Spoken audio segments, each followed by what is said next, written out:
everybody to this lecture. My name is Raheel Malik and thank you for giving up your time to listen to me today.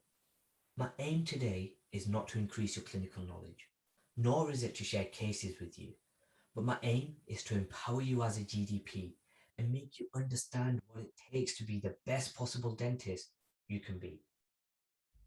So if we think about it, at the end of the day, what is it that we're trying to achieve? We all want happy and healthy patients. We want successful clinical outcomes. We all want adequate financial remuneration. Now, adequate will mean different things to different people. And we want a healthy working environment. But who do we need to be in order to achieve these things? Or put slightly differently, what are we expected to be? A clinician? An artist? A businessman or woman? Leaders of a team? An actor? What do I mean when I say an actor? It's those times when you're having a bad day or you're a little upset about something. You may have just had a difficult patient and now the next patient comes in and all of a sudden you have to switch gears and be all smiley. Hi, how are you? Lovely to see you. Come on in, take a seat. Where really all you want to say is, come in, sit down, what's wrong? Open your mouth. But we're not allowed to do that. I don't know about you, but I definitely wasn't taught any acting skills at dental school. They were self-learned when I needed an extension on an essay. And I definitely wasn't taught any business skills. But what I thought I was taught was how to be a good clinician. Or was I? I don't know about other dental schools, but when you qualify from the dental school I did, you're made to believe you're the best. You had the best training and you're ready for the big, wide dental world. And when I qualified, I really believed that. Little did I know. So my first day in vocational training or dental foundation training, as it's now known, my nurse brings lots of burrs and says, Raheel, which one do you want to use? With a confused look on my face, I was like, what do you mean? What am I going to do with all these burrs? I've never seen any of these in my life. All I need is a 330 and a 555. That's all we used at dental school for practically everything. My nurse was like, I don't think we have those. I was like, shit, what am I going to do? So I called my cousin who was still in dental school and I said, dude, I need a big favor. Please go to compound and get me loads of 555s and 330s. Thankfully for me, he did. Then I had a case and I went to my VT trainer and he looked at the tooth and he said, Raheel, this tooth needs an Emax only. I was like, a what and a what? What the hell is Emax? What the hell is an only? I wasn't taught any of these things. I was thinking a full coverage metal ceramic crown. At that point, I realized my knowledge and clinical ability lacked. Yes, I was a good dental student. I had awards and certificates to prove that. But was I a good clinician in the real world where it actually mattered? The answer was no, I wasn't. I remember sitting there all depressed after having this realization, and I knew something had to be done. I remember speaking to several people, seeking advice on courses that I should attend. But most people just said to me, you don't need to worry about courses. Just spend your time in practice. Years of experience will teach you what to do. Just focus on your UDAs. But in my heart of hearts, I knew that was bad advice. And I knew that I needed to make a change and make a change now. Because doing the same thing over and over again in exactly the same way is not a recipe for improvement. And the assumption that simply accumulating more experience will lead to a better performance is wrong. And this has now actually been proved. There's a great book by a guy called Erickson. The book is called Peak and it goes through some of the evidence. So if you are interested, read it. On a side note, I would add that you need to be careful who you seek advice from. Some people, not intentionally, but do give bad advice because people can only advise you based on their own experiences, their own prejudices, and sometimes their own fears. So find someone who really inspires you. Find someone whose path you may want to emulate. Get the advice from them. They'll be able to advise you better than anyone else. Anyways, getting back to my lack of dental ability. So, what does it take to be a good dentist? Actually, let's rephrase that. What does it take to be an amazing dentist? I have been introduced several times to other colleagues or even to patients as a very talented dentist. But I've never liked that because it assumes that somehow I'm naturally gifted with some magical ability to perform dentistry. But I don't think I have an ounce of talent when it comes to doing dentistry. So why then am I able to produce dentistry that looks good aesthetically and that functions well? And I'm able to produce dentistry that I envision in my mind and actually produce it in real life? The answer is deliberate, purposeful practice. I'm going to repeat that. Deliberate, purposeful practice. Now, what do I mean when I say that? Deliberate practice is when experts, which are all expected to be, strive to improve specific weaknesses that you have identified. And once you've identified them, you go out to learn about them, you get training on them, and you improve on them until you've mastered them. But what does this mastering process actually involve?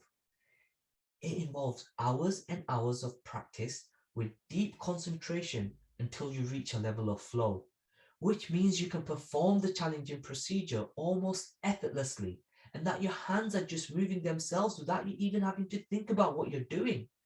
You're just doing it.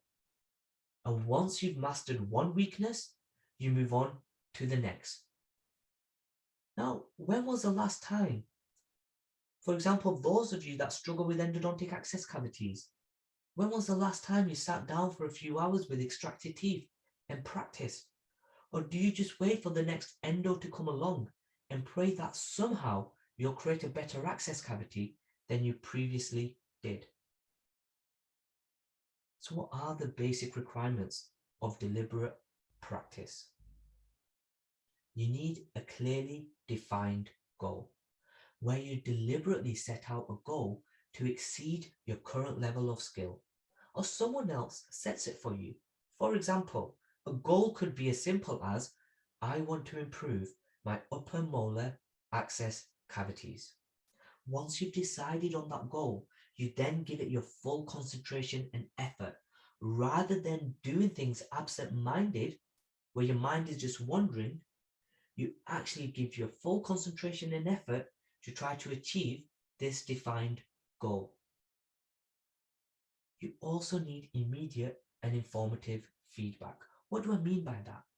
You need someone there to tell you and give you feedback on what you're doing right and to tell you what you're doing wrong. Because if you don't know what you're doing wrong, you don't know how to put it right. You then take that feedback and you make adjustments and you try again. But unfortunately, too many of us are scared to seek feedback because we're scared what the other person will think about our dentistry. But you should ask yourself, since dental school, when was the last time you were given any feedback? We need to learn to embrace feedback rather than to fear it. I still remember the feedback that probably changed my dentistry. And I was on a course, it was a 3-day crown and bridge course. And one of the tutors that was present, I asked her to come over and have a look at me prep. And she said to me, she goes, all right, Raheel, go for it. Do the best you can. I'll watch. So I'm there prepping this tooth and I'm 2 minutes into it. She still hasn't stopped me. She still hasn't said anything. So I'm like, wow, I must be quite good. I'm clearly doing this right. She hasn't said anything yet. She hasn't stopped me. So I'll keep going. Maybe 10 minutes later, give her credit. She sat there for 10 minutes listening, watching me. And she then goes to me, Raheel, have you finished? I'm like, yeah, I think I'm done. I think I'll be ready to take my impression. She goes, do you mind if I give you the feedback? I was like, yes, please, tell me. She goes, you're prepping like you're in a mosh pit of a rock and roll concert. It's chaos. You're all over the place. I was like, oh, okay. She goes, I want you to prep like you're making love, like this classical music playing in the background, and you're there slowly prepping the tooth. I was a bit shocked. I was like making love. I couldn't help myself. I just said to her, how do you know I don't make love in a rock and roll way? To be fair, I don't think she liked that. After that, she never spoke to me again. And she probably doesn't realize that that one piece of feedback that she gave me completely changed the way I prep teeth. I learned that actually, you know what? I was all over the place when I was prepping. It was chaos. So I learned to slow down and I learned to think about what it is that I was doing. And I then realized that prepping isn't about forcefully taking away tooth. It's about holding the burr at the right angle on the tooth and let the burr do the cutting. The longer you hold the burr for, the more tooth will cut. The less you hold the burr for, the less time you hold the burr for, the less tooth will be cut. So as clinicians, it's quite important for us to realize that prepping is actually just about holding the burr on the tooth at the right angle for the right amount of time.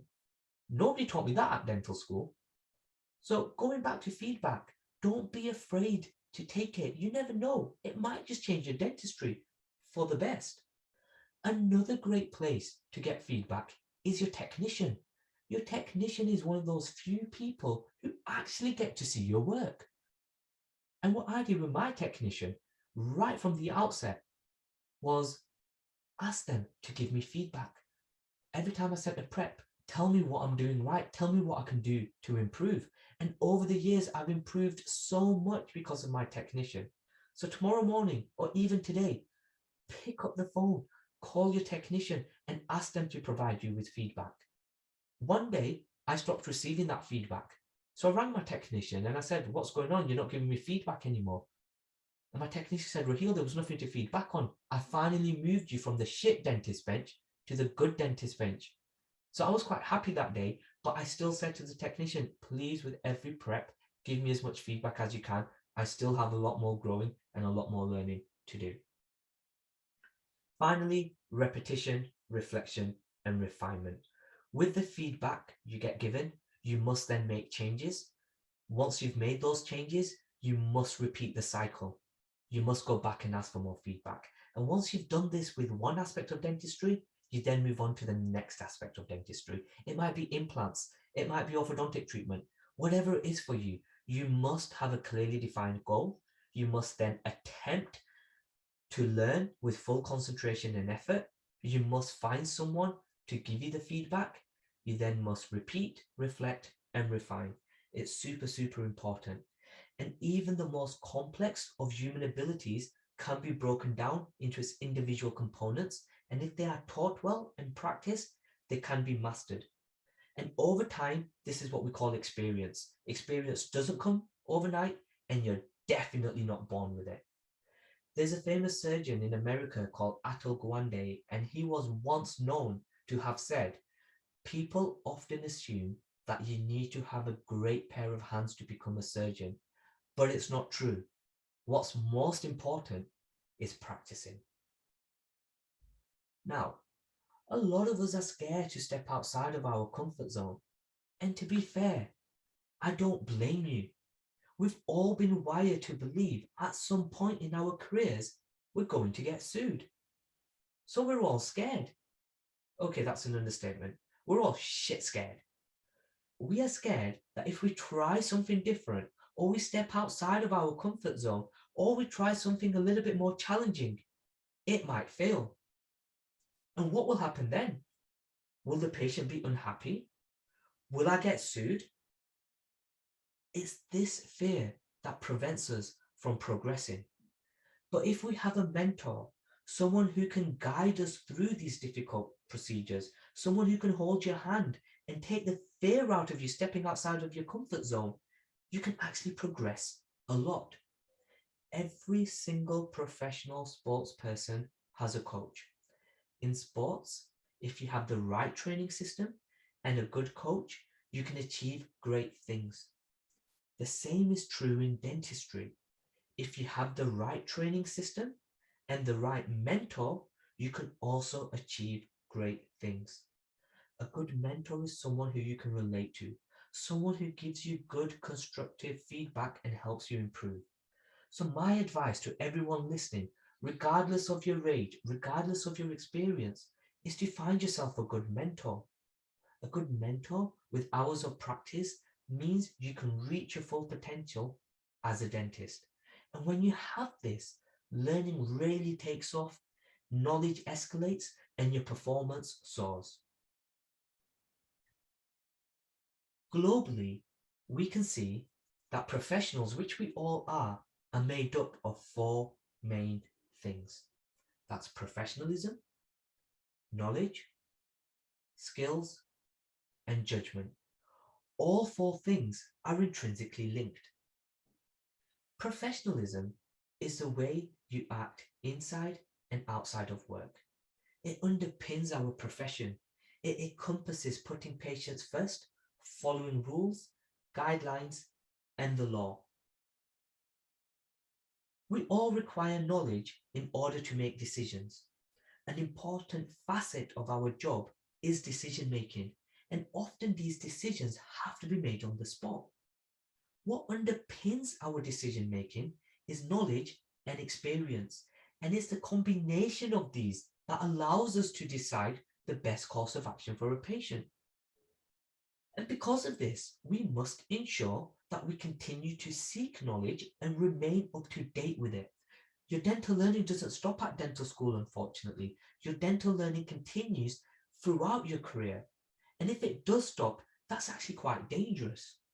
So if there is a certain procedure you are unsure about, you must take it upon yourself to go out and learn about it and learn to do it correctly from the outset. I often hear people say this to me: I don't do endo because I'm not very good at it.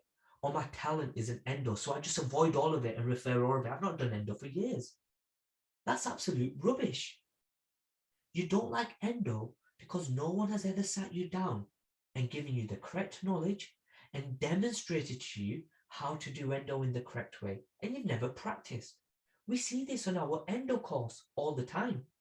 On day one, delegates turn up and say, I hate endo, I never do it. A year later, they all say, we absolutely love endo, it's all we seem to be doing now in practice. That's not an advert for our endo course, by the way. Well, it can be if you want it to be. But it's to show you and demonstrate to you that you don't need to have a talent for it. All you need is a bit of determination and grit to go out and learn it. And once you become good at something, once you start to enjoy something, you start to do more of it. And that's super, super important. Sometimes it's not clear what the correct thing to do is. Sometimes there are no set rules that telling us what to do, nor is there a guideline guiding us in a particular situation. At this point, we must exercise judgment. It is essentially making a decision after careful thought, acting in the patient's best interest whilst taking into consideration ethical principles and values.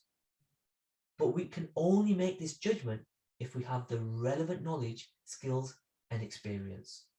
A simple example, and I say simple, this is a very simple example of exercising judgment, is in everyday practice when a patient comes in asking you for veneers, but really, you know, they need orthodontic treatment.